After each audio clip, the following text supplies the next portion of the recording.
Next topic is types of forces. Types of forces.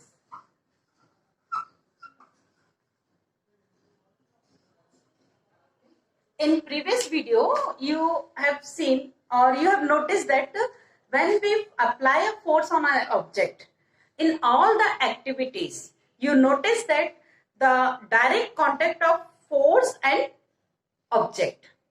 हम जो force लगा रहे हैं वो ऑब्जेक्ट डायरेक्ट कांटेक्ट में आया था, हमने इस पेन को मूव कराने के लिए इसे टच किया, ओके, देन फोर्स अप्लाई किया, तो क्या हो रहा है, दोनों ऑब्जेक्ट से, ये भी हमारा एक ऑब्जेक्ट है और ये भी एक ऑब्जेक्ट है, तो दोनों ऑब्जेक्ट के बीच में कांटेक्ट हो रहा था. So this is called contact force. Okay, so you will see the type of forces. First is non-contact forces and second is contact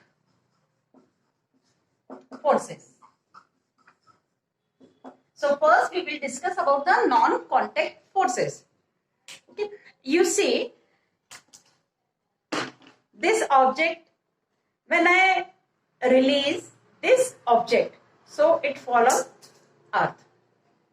Why? ऐसा क्यों नहीं, उसे छोड़ा तो वो नीचे आया. ऐसा क्यों नहीं हुआ कि हमने उससे छोड़ने पर वो ऊपर गया हो या वहां गया हो या वहां गया हो. इसलिए आपने देखा वो एप्पल पेड़ से गिरा हुआ था तो it fall on the ground. Why it is so? Because there is a force to pull that apple or that pin towards the earth. ठीक है, तो यहां पर क्या हो रहा है कि कोई भी एक ऑब्जेक्ट, तो first is in the category of non contact force we will discuss about the gravitational force. Okay, आप सबने ग्रेविटी सुना है, ग्रेविटी क्या है? फर्स्ट इज gravitational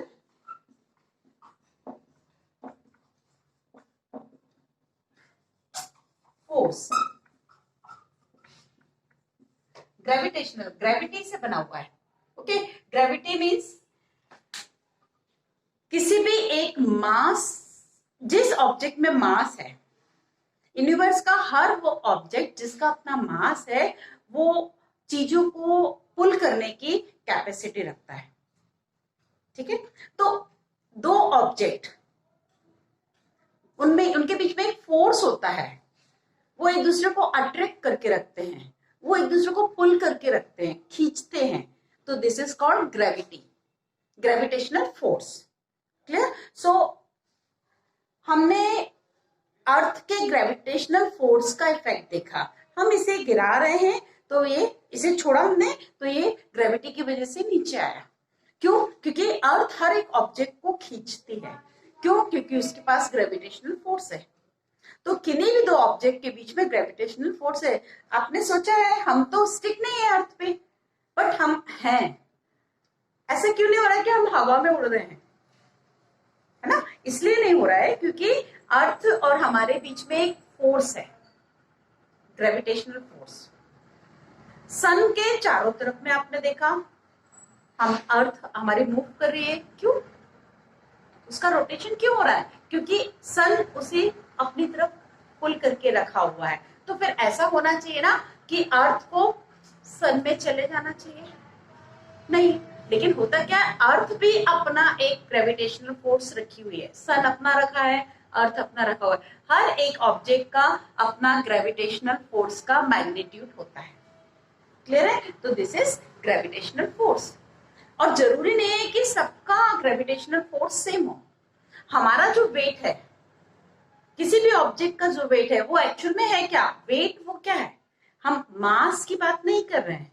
मास मतलब इसका कंटेंट, और वेट मतलब इसमें जो फोर्स. वेट क्या है? It's a force. वेट क्या है? फोर्स है. ठीक है, तो इस पेन का वेट कैसे पता चलेगा? कौन बता रहा है? अर्थ. क्यों? क्योंकि अर्थ ने इस पेन को पुल कर रखा, एक फोर्स है, तो वही फोर्स तो उसका वेट है. आपका वेट, हमारा वेट, सबका वेट क्या है? एक्चुअल में ये ग्रेविटेशनल फोर्स है applied by the earth to our body. ठीक है, तो ये फोर्स होता है। हर एक ऑब्जेक्ट का ग्रेविटेशनल फोर्स डिफरेंट हो सकता है, होता ही है। For example, if a person weighs 70 kg in earth on earth, ठीक है, उसका वजन जो है, उसका जो वेट है वो 70 kg सपोज अर्थ पर उसने नोटिस किया, ठीक है, लेकिन उसी बंदे का वेट मून पर 70 का 1/6 हो जाएगा। ठीक है, मतलब हम ये कहें, यदि इस एक ऑब्जेक्ट हमने लिया है वो 60 kg का है,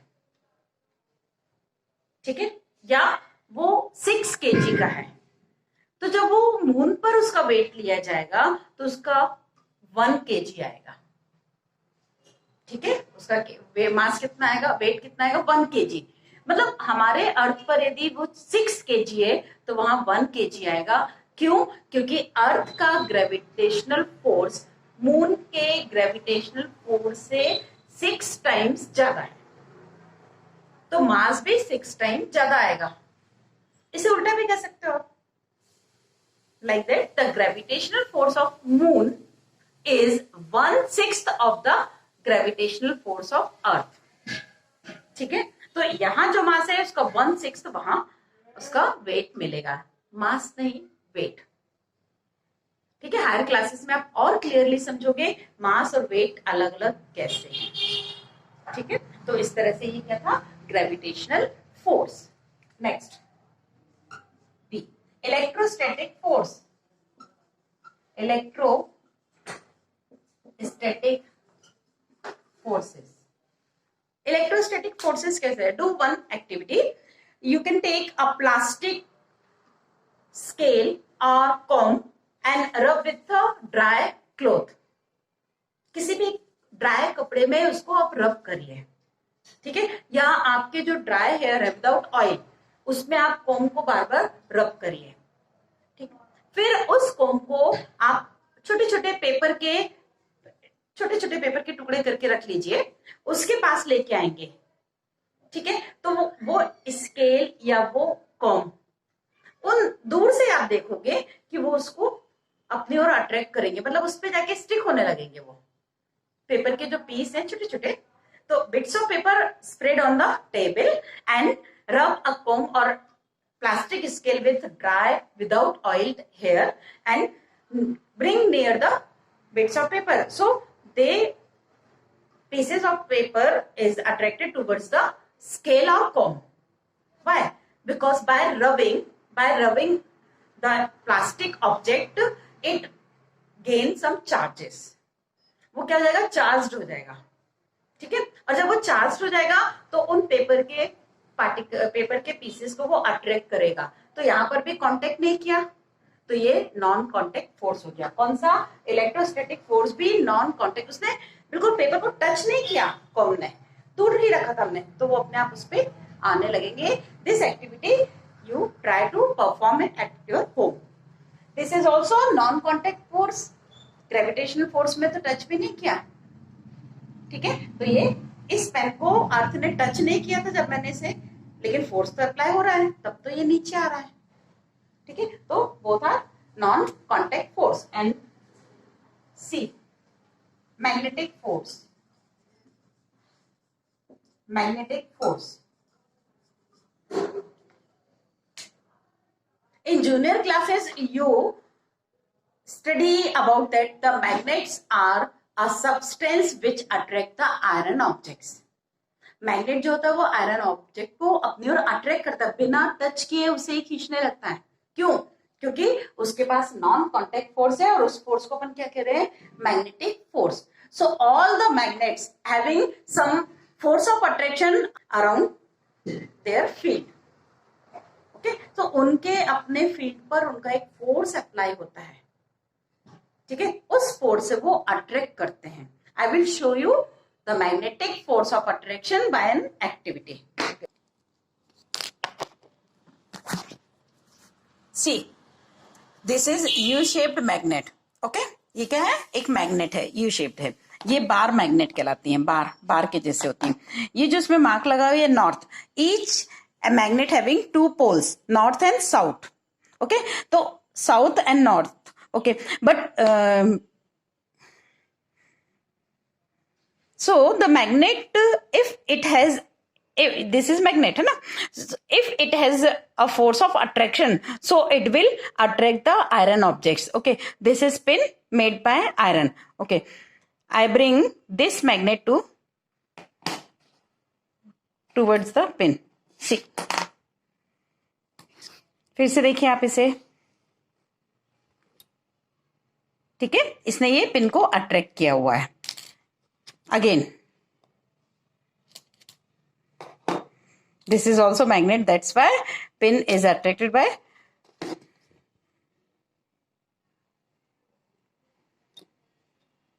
ये देखिए आप, ये पिन से ये अट्रैक्टेड दिख रही है। अब ये पिन देखिए मैग्नेट से अट्रैक्टेड दिख रही है। Okay, so this is magnetic force of attraction. Okay, I am having one more activity. Magnets, not, this is also magnet. Okay, and one more piece I have, देखिए आप, मैं इसको दूर से, इसे मैं दूर से ही, ये इस मैग्नेट का फोर्स ऑफ अट्रैक्शन या रिपल्शन इतना ज्यादा है कि मैं इसे इस दूर से ही डांस करा पा रही हूं। क्यों? क्योंकि ये इस मैग्नेट का अपना फील्ड है। Okay, now this is static and I bring other piece towards it. C,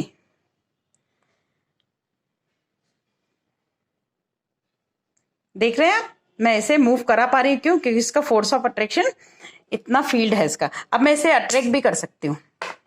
okay, देखिए आप, अब मैं इसके एक पोल को ला रही हूँ इसके पास में, ये देखिए ये अट्रैक्ट हो गया। Okay, so this is magnetic field. Okay, मैं इसे चाहे तो रिपेल भी करा सकती हूँ। ये okay, you can see a magnetic needle which shows the direction north, south, east and west. Okay, so north needle is aligned with the north and south, it shows the direction. Okay, but when we bring a magnet, because it is, this needle is set according to the earth, because earth is also a magnet. Clear? So this needle is set along with the north and south as per the earth's poles. Okay, when we bring a external magnetic field near the, आप देखिए ये मैं magnet लेके आ रही हूँ इसके सामने, तो ये मूव हो रहा है, तो ये क्या है, नॉन कॉन्टेक्ट फोर्स है ना। आप देखिए इसको, ये निडल मूव कर रही है, हमने तो इसे टच भी नहीं कराया, उसके बावजूद भी ये मूव कर रही है। अब मैं इसे वापस से, आप किसी भी डायरेक्शन में आप इसे मूव करा सकते हैं। ये देखिए निडल पूरा मूव कर रही है। ओके, सो दिस इज ये नॉन कॉन्टेक्ट फोर्स। ओके, ये ठीक है, तो this is non contact forces of attraction. Now you can understand non-contact force with the help of series of pictures. ठीक है, so activity first, I will explain you magnetic force of attraction. This is also non-contact force, though I have explained with the activities performed in video, but I will again explain with the help of pictures. First, take an iron nail and bring it close to a magnet. The nail will start moving because magnet has its own magnetic field, and this magnetic field attracts the iron objects. Okay, see, it will start moving towards the magnet. Clear? The nail will stick to the magnet. Why? Because magnet attracts iron nail towards itself. Clear? This shows that the magnetic force is not need any contact or physical contact. Clear? In magnetic force, contact is not necessary. Okay.